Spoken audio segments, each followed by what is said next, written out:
Saudações, meus caros ouvintes do podcast Taverna do Lugar Nenhum. Meu nome é Gabriel Vince e hoje vamos dar continuidade à série de podcasts, série de programas, né, que eu estou fazendo a respeito da filmografia do Akira Kurosawa, né.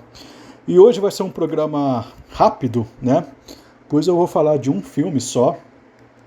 Eu acho que é um filme único na carreira do Akira Kurosawa, único na carreira do cinema, né? Então ele é incategorizável até mesmo dentro da filmografia do Akira Kurosawa. É um dos filmes mais famosos e mais bem falados do Kurosawa, né? Que é Rashomon, né? Eu percebo que muita gente diz que esse talvez seja o melhor filme do Akira Kurosawa. É pelo menos um dos mais elogiados, assim. Não é, na minha opinião, o melhor filme do Akira Kurosawa. Está entre os melhores, né? Mas é um filme extremamente importante na história do cinema. É um filme que definiu categorias no cinema, definiu estruturas narrativas no cinema. E eu vou falar, né, a respeito do filme, né, Rashomon. Vou falar um pouco sobre o que ficou conhecido como efeito Rashomon, né? E tudo mais, né? Bem, antes de mais nada, meu nome é Gabriel Vince, eu sou dono do podcast Taverna do Lugar Nenhum. Nós temos um site, né, que é tavernadolugarnenhum.com.br, e lá tem todos os meus textos e também as minhas redes sociais, né? Se você está vendo pelo YouTube esse programa, por favor, já deixa o seu like aí e comente, né, caso você tenha interesse em comentar, né, e compartilhe também, compartilhe com os seus amigos, né, as pessoas que gostam de cinema japonês, do Akira Kurosawa e tudo mais, né. Bem, enfim, vamos falar sobre o filme, né, Rashomon, né, falar brevemente do filme e, e o porquê ele é tão importante, né. Bem, Rashomon é um filme de 1950, né, dirigido pelo Akira Kurosawa, e com o roteiro de Shinobu Hashimoto, né, que é um amigo do Kurosawa, né, e o roteiro também foi em parte escrito também pelo próprio Akira Kurosawa, né.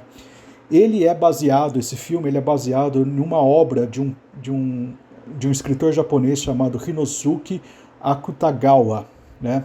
Ele é considerado um dos maiores escritores do Japão moderno, né? E ele escreveu dois contos, né? Que ele escreveu vários contos, né? Mas esse filme é baseado em dois contos que ele escreveu, que é Rashomon, né? E Abu no Naka, né? E esse escritor, inclusive, ele é conhecido por histórias sombrias, né? Ele é conhecido por muitos contos, muitas novelas e de teor psicológico até, né? E, se eu não me engano, é ele que é considerado o Edgar Allan Poe do Japão, né? Talvez eu esteja confundindo o nome, mas existe um filme chamado Onibaba, que é do... Deixa eu pegar aqui o diretor. Onibaba, que é um filme de 64 do Kaneto Shindo. Se eu não me engano, é esse filme e um outro filme chamado O Gato Preto, que também é do Kaneto Shindo, que são histórias de terror, né, que foram escritas, se eu não me engano, eu posso estar enganado, mas se eu não me engano, foi por esse mesmo escritor, né, que é o Hinosuke Akutagawa. Inclusive, eu vou até ver essa história direito, né, para ver se é isso mesmo, se eu não estou dando informações erradas aqui, né. Não, é isso mesmo, né?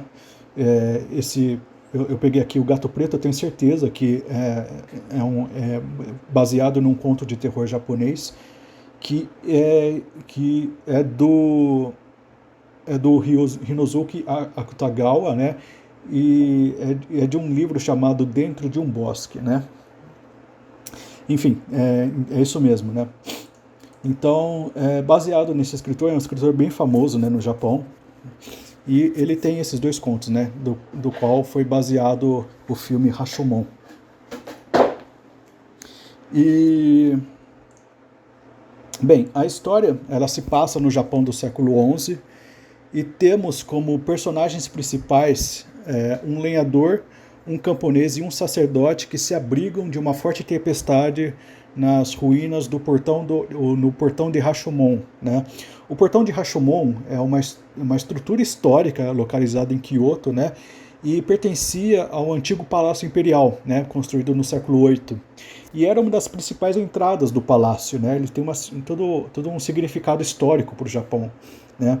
E de acordo com a história de Hinosuke Akutagawa, o portão de Rashomon ele foi abandonado e se tornou um local de encontro para criminosos e também desabrigados, né?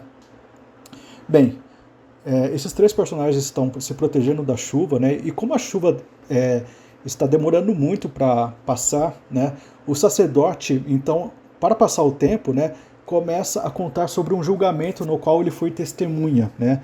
Que conta a história de um bandido que estupra uma mulher e assassina o marido dela, né? E o lenhador, por coincidência, estava o lenhador desse filme, né?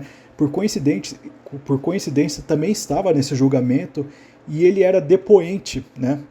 E aqui ele dá a sua versão daquilo que aconteceu, né? Então a gente já tem um conflito, né? De narrativas já nesse começo, né?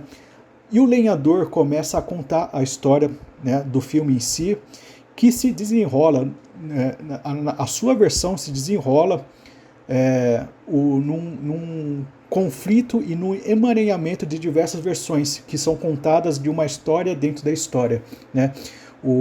Esse lenhador ele relata o que viu, né? No julgamento, né, que é relatado na história, ouvimos 4 depoimentos conflitantes, né? A história da versão do bandido que está sendo julgado, a história da versão da esposa que foi estuprada, a história da versão do marido que morreu, né? É uma das versões mais interessantes, porque a gente ouve a versão dele através de uma médium que faz uma incorporação dele. Então, não seria a versão do marido em pessoa, seria a versão do marido na versão da médium, né? Então, o que complexifica ainda mais a história do emaranhado narrativo que o filme se propõe, né? E também a gente tem a versão do lenhador. E a versão do lenhador é interessante porque ele seria o depoente do julgamento, porque ele testemunhou o crime, né? A primeira vez ele fala que ele viu o corpo do marido depois do crime ter sido cometido, mas depois revela que ele testemunhou o ato e omitiu isso no tribunal. Então a gente já tem uma versão conflitante dentro de uma mesma versão, né? O filme trabalha com esse emaranhado de narrativas que às vezes entram em colisão e às vezes entram em conformidade, né? E essa multiplicidade de versões dentro do mesmo acontecimento tornou o filme conhecido, né? E até mesmo inaugurou o que seria conhecido, né, como eu falei, o efeito Rashomon, né? Que é um conceito que se refere à natureza subjetiva da percepção de um fato e à possibilidade de diferentes perspectivas sobre o mesmo evento. Ou seja, o filme ele teve um impacto cultural tão indelével que seu próprio nome ganhou vida própria, se tornou o sinônimo de um conceito, né? Isso aí o efeito Rashomon você tem em diversas obras, né? Diversas obras, por exemplo, Gone Girl, que é um livro escrito por Gillian Flynn, né? E que foi adaptado para o cinema por David Fincher, né? Conta a história de um suposto sequestro de uma mulher, mas que revela diferentes versões da verdade ao longo da narrativa. The Usual Suspect, né, que é um filme dirigido por Bryan Singer, apresenta uma trama complexa de investigação policial baseada em diferentes pontos de vista das testemunhas, né? Tem uma série de TV chamada The Affair, né, que também apresenta diferentes narrativas para o mesmo caso de infidelidade, né? Um filme chamado Vantage Point, né, dirigido por Pete Davis, retrata o assassinato do presidente dos Estados Unidos sob diferentes pontos de vista, né? Inclusive, existe também um filme famosíssimo, né, do Tarantino, o primeiro filme do Tarantino, Cães de Aluguel, também utiliza-se do efeito Rashomon, porque a gente tem versões diferentes sobre o mesmo fato. Não só Cães de Aluguel, mas também, se a gente for prestar atenção, o Pulp Fiction também utiliza-se desse elemento de perspectivas diferentes dentro da mesma história, né? Mas eu não lembro se há perspectivas conflitantes, né? O efeito Rashomon é especificamente sobre perspectivas conflitantes e igualmente possíveis dentro do mesmo fato, né? Enfim, né? Existe esse conceito, né? O efeito Rashomon, que foi inaugurado por esse filme, né? Rashomon, né? Então, é um filme que se tornou muito conhecido, né? Teve esse impacto cultural indelével, né? Dessa construção narrativa, né? O filme ele tem uma estrutura narrativa não convencional que sugere a impossibilidade de se obter a verdade sobre um evento quando há conflitos de pontos de vista igualmente factíveis, né? Inclusive, eu acho muito interessante a ideia do ponto de vista de um moribundo não, de um cara que morreu, né? A história tem a versão do marido que morreu e que está contando a sua história através de uma médium, né? O que complexifica ainda mais a história. Eu acho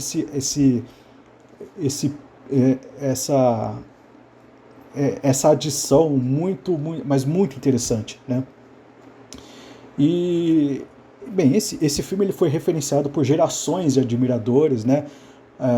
Eu falei, né, que eu vejo muitas pessoas considerando ele o melhor filme do Kurosawa, a ponto, né, de qualquer trabalho que incorpore uma estrutura de narrador de flashback não confiável acaba sendo comparado a Rashomon, né?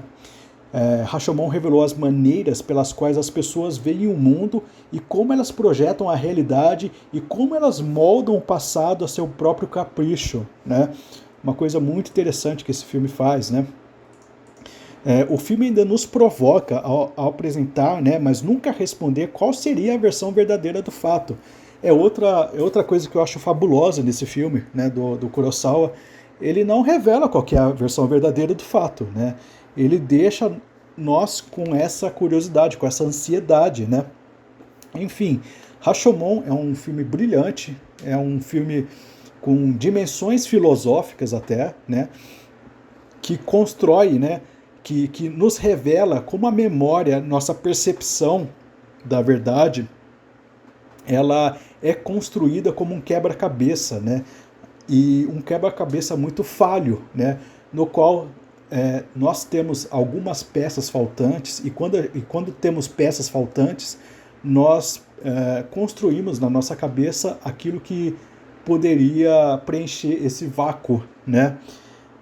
E é um filme assim que não entrega para nós as resoluções dos conflitos propostos, né? Deixa-nos, né, com essa ansiedade, né? E, enfim, né? Filme fabuloso, né? Não tenho muito mais o que comentar sobre esse filme. Não preciso falar mais nada a respeito desse filme. Seria interessante vocês verem esse filme e prestarem atenção nesses pontos que eu mencionei, né? Bem, era isso que eu queria apresentar para vocês. Espero que vocês tenham gostado desse programa. Não se esqueça de curtir, comentar, compartilhar, né? Se você está ouvindo pelo Spotify, pelo Deezer, por qualquer outra plataforma de áudio, também não esqueça de curtir. Isso aí ajuda, né, o canal a ser propagado, né? E é isso. Espero que tenham gostado. Não se esqueçam também de acessar tavernadolugarnenhum.com.br e ver lá os outros textos, ver as minhas redes sociais e tudo mais, né? É isso que eu queria dizer. Até mais e fiquem com Deus.